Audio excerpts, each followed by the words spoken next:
Kaligrafi Islam selain menampilkan keindahan dari sisi seni, juga memiliki muatan agama. Namun untuk menciptakan sebuah karya kaligrafi bukanlah hal yang mudah. Seorang seniman kaligrafi di tanah air, Didin Sirojudin Abdurrahman, mampu menghasilkan karya yang dihargai tidak hanya dalam komunitas kaligrafi nasional, tapi juga internasional. Kami hadirkan sosoknya sebagai tampilan pekan ini dalam laporan rekan Asti Megasari dan Junaidi Setiawan.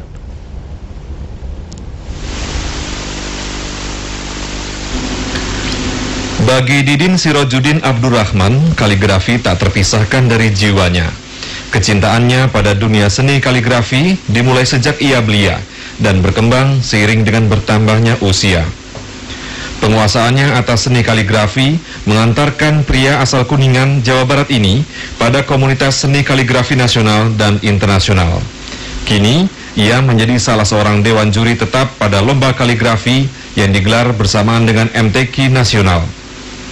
Setelah meraih gelar juara pertama Lomba Kaligrafi ASEAN pada tahun 1987, di tahun berikutnya ia diberi kepercayaan sebagai anggota Dewan Juri Perlombaan Tingkat ASEAN di Brunei Darussalam hingga sekarang. Karyanya pun sudah dipamerkan di berbagai belahan dunia, di antaranya di Iran. Prestasi yang diraih ternyata belum memuaskan hatinya. Ia berhasrat mendirikan sebuah sekolah kaligrafi untuk membagi ilmu. Dan tahun 1985, cita-cita itu menjadi kenyataan dengan didirikannya Lembaga Pendidikan Kaligrafi atau LEMKA, yang merupakan sekolah kaligrafi pertama di Indonesia.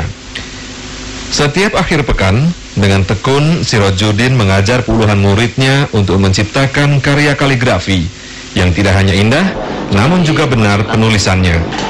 Kaligrafi itu berhubungan langsung dengan Al-Quran. Jadi Al-Quran yang pertama turun kepada Rasulullah itu pertama berkenaan dengan perintah membaca dan menulis. Apa yang digoreskan oleh sang khattab atau kaligrafer itu umumnya merupakan ayat-ayat Al-Quran. Nah, jadi ayat-ayat Al-Quran di sini digores menjadi sebuah karya yang indah dan bagus, sehingga dia akan tampil indah apabila ditampilkan dalam bentuk yang indah. Maka kaligrafi di sini berfungsi untuk memperindah agama. Jadi agama itu tampil lebih elok kalau dia ditampilkan dalam sosoknya yang elok. Kalau seseorang sudah mencintai sesuatu yang indah, maka rasa cinta terhadap agama itu semakin tebal. Maka seni kaligrafi yang merupakan bagian dari seni Islam ini merupakan juga bagian dari Islam itu sendiri. Jadi seolah-olah ibadah itu hanya terbatas pada sholat, kemudian zakat, puasa, haji gitu. Padahal mencintai keindahan atau berkecimpung di dunia seni itu juga merupakan perintah agama. Hingga saat ini, Lembaga Kaligrafi telah melahirkan 4.000 siswa yang kompeten dalam seni kaligrafi. Hampir di setiap perlombaan, alumnus LEMKA menjadi juara.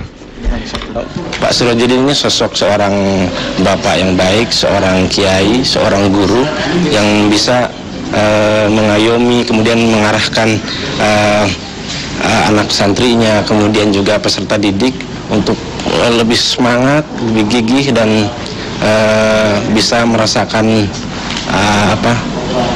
enjoy dalam berkarya ya.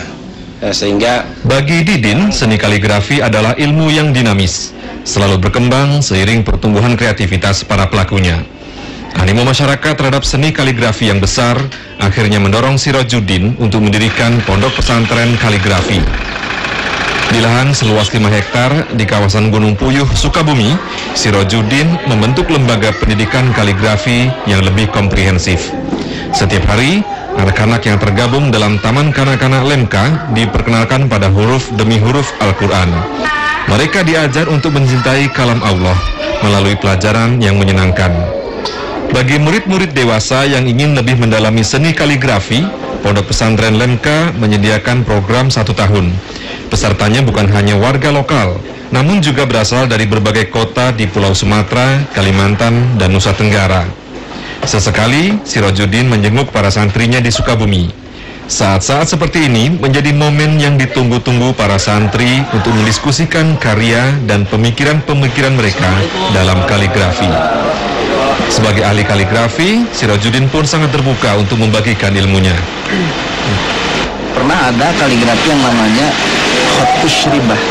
Usyribah itu artinya air minum, karena dia digunakan oleh sultan ketika dia memerintahkan ajudannya, tolong ambilkan saya 3 gelas air minum untuk tamu saya. Nah itu khot yang digunakan tuh khot usyribah, khot air minum.